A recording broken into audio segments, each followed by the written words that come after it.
There's a lot of people who are forecasting that there'll be software stores just like there are record stores today, and that there'll be thousands and thousands of those. And I think I'd have to agree with that.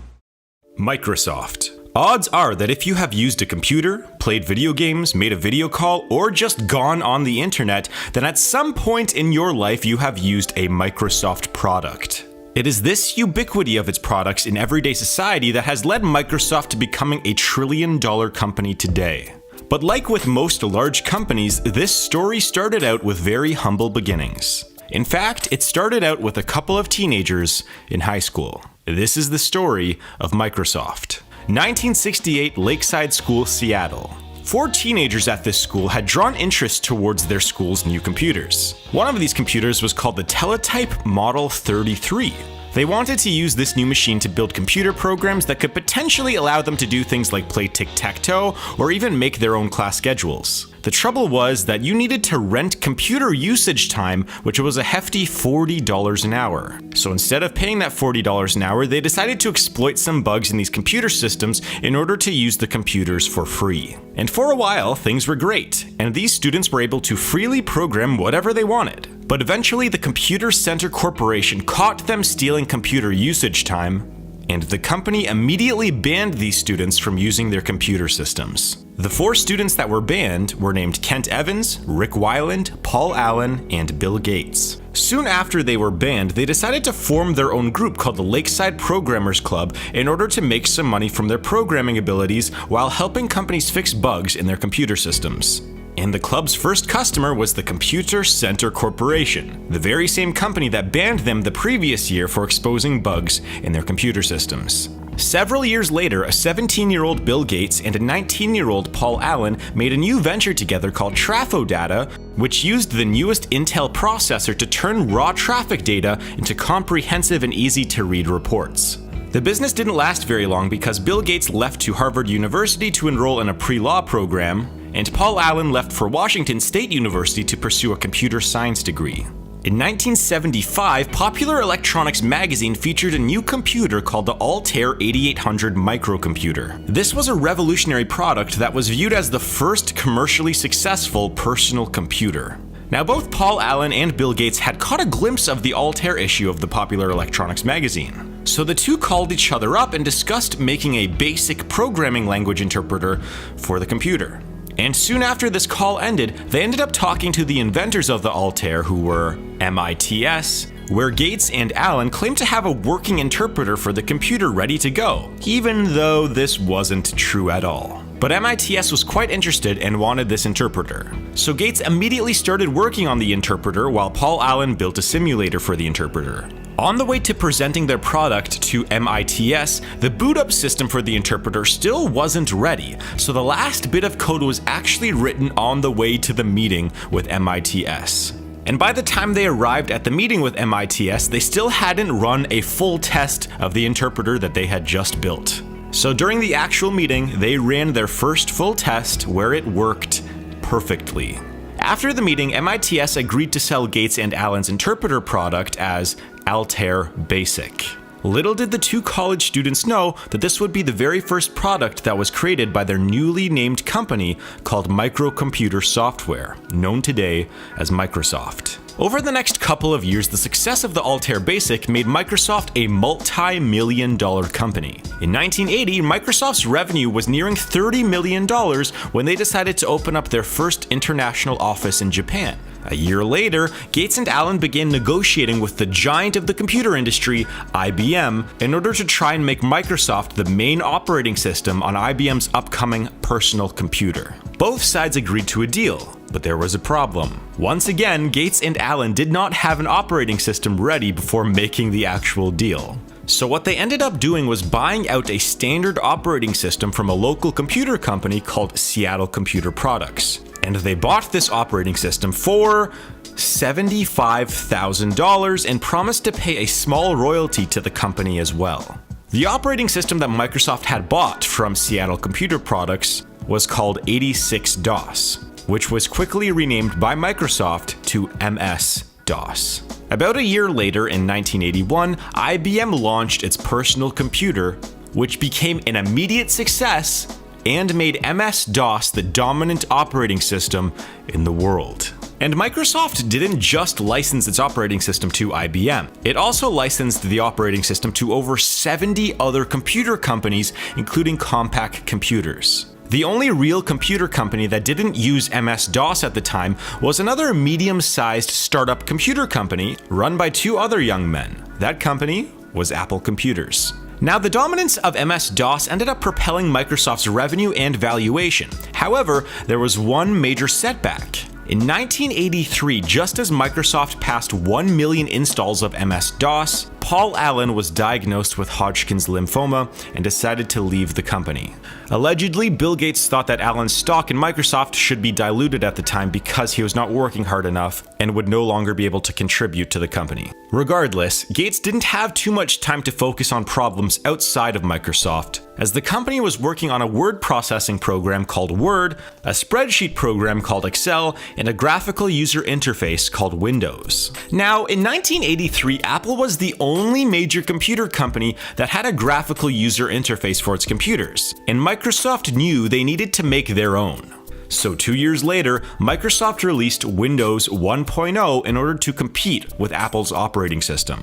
However, Windows 1.0 wasn't a complete product and gained very little popularity at the time. And it would take many years before Windows would begin to pay dividends for the company, both figuratively and literally.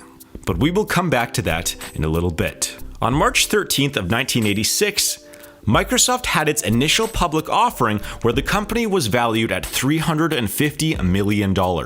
This made Bill Gates' net worth jump to about $150 million overnight while making many of his employees millionaires. And after the IPO, Microsoft kept adding to its software product lineup by acquiring a company called Forethought, who are known for their one key product called PowerPoint. After the acquisition of Forethought, Microsoft finally felt like they had enough individual software products to launch a package of these products called Microsoft Works, which would later inspire what is known today as Microsoft Office. This package would include Microsoft Word, Excel, PowerPoint, and a few other applications. This package was also the first Microsoft product that was truly cross-platform and was available on a variety of computers like Apple Computers. Software CEO number 3, describe your ideal relationship with Apple. Well, we'll be selling our software independently, so the key thing is that Apple gets a lot of consistent standard machines out there quickly. The success of Microsoft Office, along with the growth of Windows and Microsoft as a whole, made Bill Gates a billionaire. In fact, he became the world's youngest self-made billionaire in history at 32 years of age in 1987. Over the next several years, Microsoft would continue to grow, expand its products line, and release new versions of Windows every single year. And this all came to a head in 1995 when Microsoft released Windows 95 to the public. Windows 95 was viewed as a revolutionary software product for its time, and it is known by many as the birth of modern-day operating systems.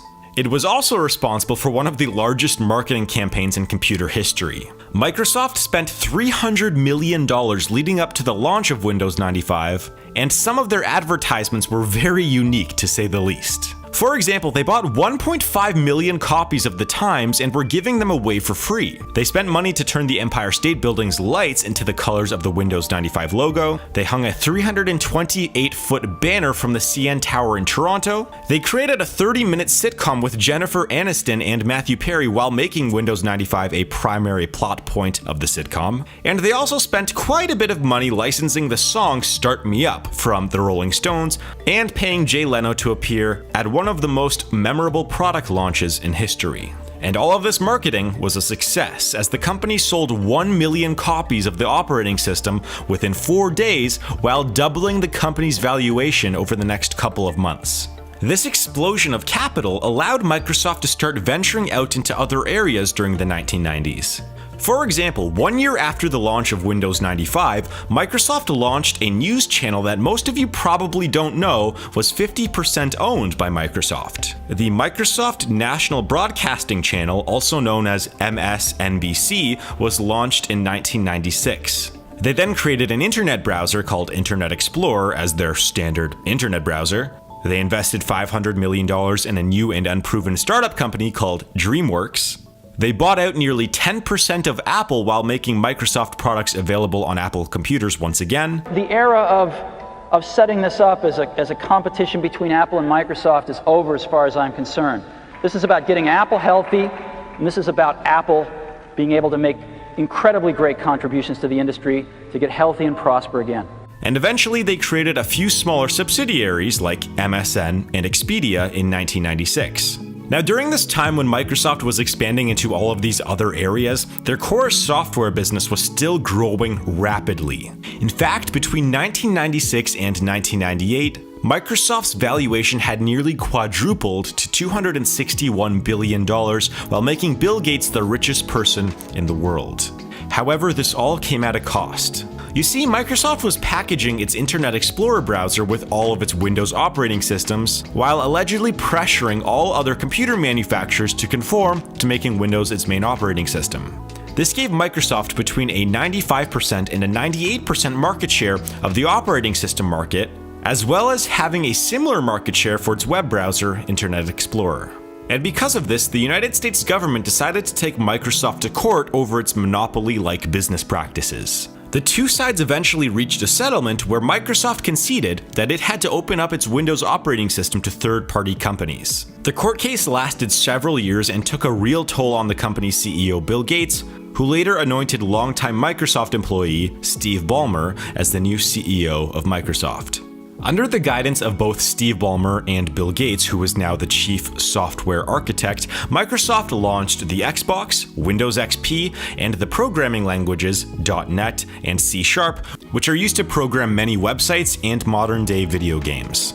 At this point, Microsoft seemed invincible and had their hands in nearly every industry, except one: the mobile phone. Now, today you are probably using a phone that is either running on iOS or Android. And these operating systems are relatively new and weren't really created up until 2007 and 2008. But way back in 2003, Microsoft launched its mobile operating system that was called Windows Mobile. And at the time, people were predicting that Microsoft could potentially start a monopoly in the mobile phone market in a similar way to how they created their monopoly for the personal computer operating system market. But there were two things that prevented this. The first of which was that Bill Gates and Microsoft didn't think that the mobile phone market would blow up as much as it did. In fact, Bill Gates was saying at a tech conference in 2007 how people weren't going to have one single device that would do everything that you needed to do. He thought you would have one computer device for solely computer tasks, one gaming console for games, one tablet for fun, one phone solely for calling people or maybe browsing the web, and so on. I don't think you'll have one device. I think you'll have a full screen device that you can carry around. And then you'll have the device that fits in your pocket. You'll have your living room, which is your 10-foot experience, and that's connected up to the internet. And there you'll have gaming and entertainment. And then in your den, you'll have something a lot like you have at your desk at work. Meanwhile, someone else thought a little bit differently about the mobile phone industry.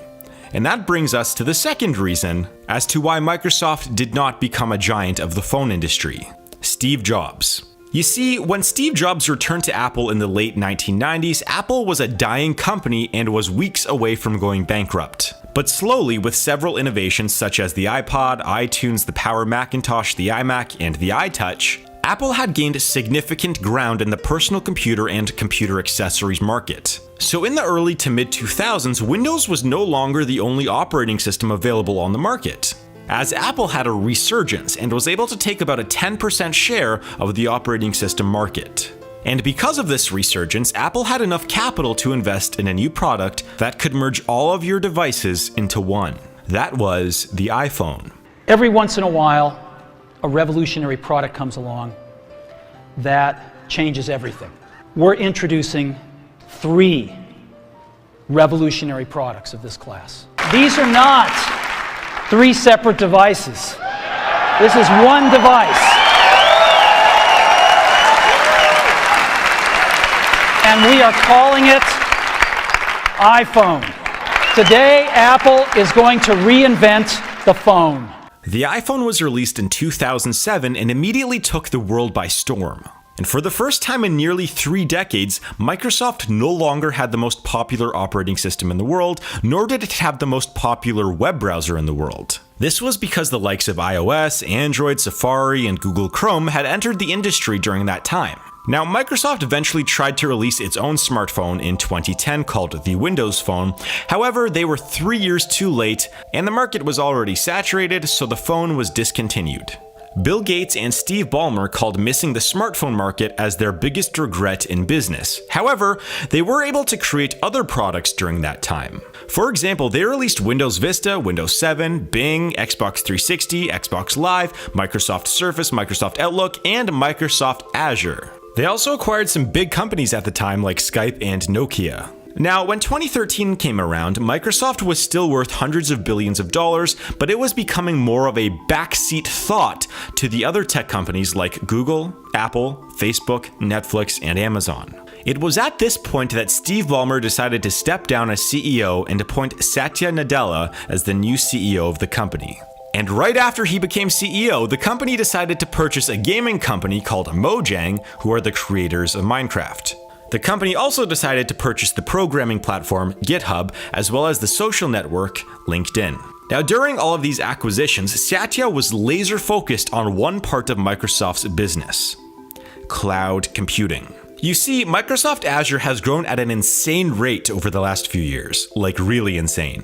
There have actually been some quarters where Azure has grown 100% in sales. And it is the growth of Azure that has made Microsoft one of the leading cloud computing companies in the world behind Amazon.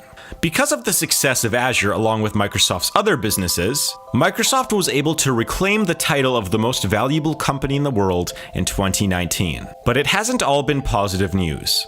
Paul Allen resigned from the board of Microsoft in 2000 and hadn't really spent too much time at Microsoft past this date. However, he did have several other business ventures apart from Microsoft. Like in 1997, he bought a young startup company called Ticketmaster. He also invested several $1 billion into real estate and purchased the Portland Trail Blazers and Seattle Seahawks, all of which grew Allen's net worth by billions of dollars. Unfortunately, Allen's lymphoma returned in 2009, which was treated successfully until it unexpectedly returned in 2018, where he finally succumbed to the disease. But his legacy will live on. And to think that all of this, the gaming systems, the revolutionary operating systems, the battles with the United States government, the youngest billionaire in history, the internet browsing revolution, the cloud computing giant, a major cable network, tablets, search engines, word processors, office packages, all of this was created from a couple of teenagers in a computer club. If you want to support this channel, please check out my upcoming business venture where I'm creating a video game from scratch called Attica Origins, which you can check out in the link below. Also, please subscribe to see more business documentaries like this. And for now, that's all, and I will see you guys next week.